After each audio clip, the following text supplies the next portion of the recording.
ಯಾವ ಮಹಾನ್ ಪುರುಷನ ಭಕ್ತಿಗೆ ಒಲಿದು ಸಾಕ್ಷಾತ್ ಉಡುಪಿಯ ಕೃಷ್ಣನೇ ಗೋಡೆ ಸೀಳಿ ತಿರುಗಿ ನಿಂತನೋ ಆ ಭಕ್ತನ ಚರಿತ್ರೆ ನಿಜಕ್ಕೂ ಅದ್ಭುತ ಕಣ್ರಿ.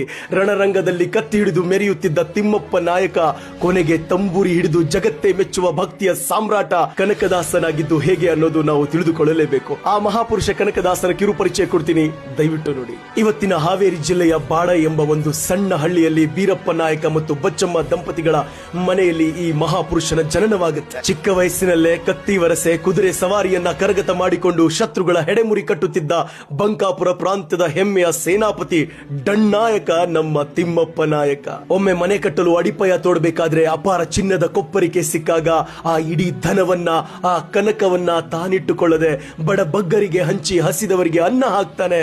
ಆಗ ತಿಮ್ಮಪ್ಪ ನಾಯಕ ಕನಕ ನಾಯಕನಾಗ್ತಾನೆ.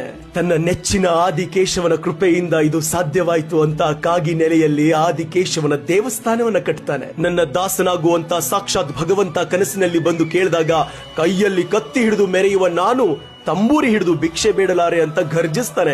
ಆದ್ರೆ ವಿಧಿ ಆಟ ನೋಡಿ. ಆ ಭೀಕರ ಯುದ್ಧದಲ್ಲಿ, ಆ ರಣಾಂಗಣದಲ್ಲಿ ಅರೆ ಜೀವವಾಗಿ ಬಿದ್ದ ಈ ಕನಕ ನಾಯಕ ಸಾವು ಬದುಕಿನ ನಡುವೆ ಹೋರಾಡಬೇಕಾದ್ರೆ ಅಶರೀರವಾಣಿ ಶರಣಾಗಿ ವೈರಾಗ್ಯದ ಕಾವಿ ತೊಟ್ಟು ಎದ್ದು ನಿಂತ ಮಹಾಪುರುಷ ಕನಕ ನಾಯಕನಿಂದ ಕನಕ ದಾಸನಾಗ್ತಾನೆ. ಕಾಗಿನೆಲೆ ಆದಿಕೇಶವ ಆತನ ಅಂಕಿತ ನಾಮವಾಗುತ್ತೆ. ವ್ಯಾಸರಾಯರ ಪ್ರೀತಿಯ ಶಿಷ್ಯನಾಗ್ತಾನೆ. ಮಠದಲ್ಲಿದ್ದ ಕೆಲವು ಶಿಷ್ಯರ ಜಾತಿಯ ಅಹಂಕಾರದ ಸೊಕ್ಕನ್ನ ಮುರಿದು ಜಗತ್ತಿಗೆ ಸಮಾನತೆಯನ್ನ ಕಲಿಸಿದ ಮಹಾಜ್ಞಾನಿ ನಮ್ಮ ಕನಕದಾಸರು. ಪ್ರತಿಯೊಬ್ಬರಿಗೂ ತಿಳಿಯುವಂತೆ ಸರಳ ಕನ್ನಡ ಕೀರ್ತನೆಗಳ ಮೂಲಕ ದಾಸ ಸಾಹಿತ್ಯಕ್ಕೆ ತಮ್ಮದೇ ಆದ ಕೊಡುಗೆ ಕೊಟ್ಟಂತಹ ಮಹಾನ್ ಕವಿ ಕಂಡ್ರಿ ಕನಕದಾಸರು.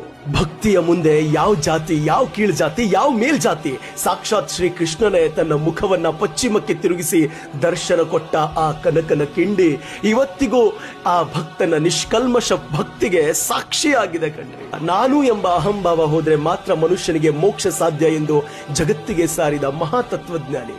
ಕುಲಕುಲವೆಂದು ಹೊಡೆದಾಡದಿರಿ, ನಿಮ್ಮ ಕುಲದ ನೆಲೆಯನ್ನೇನಾದರೂ ಬಲ್ಲಿರ ಅಂತ ಸಮಾನತೆಯ ದಾರಿದೀಪ ತೋರಿದ ಈ ಮಹಾಪುರುಷನ ಮಾತನ್ನ ನಾವು ಪಾಲಿಸಲೇಬೇಕು. ಜಾತಿಯ ಹೆಸರಲ್ಲಿ ನಮ್ಮಲ್ಲೇ ಕಿತ್ತಾಟ ಜಗಳಾಟ ಬೇಡ ಕಣ್ರಿ. ಎಲ್ರೂ ಖುಷಿಯಾಗಿರೋಣ, ಖುಷಿಯನ್ನ ಹಂಚೋಣ, ಕೂಡಿ ಕಲಿಯೋಣ, ಕೂಡಿ ಬೆಳೆಯೋಣ, ಎಲ್ರೂ ಸೇರಿ ಮುನ್ನುಗ್ಗೋಣ. ಏನಂತೀರಾ? ಮತ್ತೆ ಸಿಗೋಣ. ಜೈ ಹಿಂದ್, ಜೈ ಭಾರತ, ಜೈ ಕರ್ನಾಟಕ.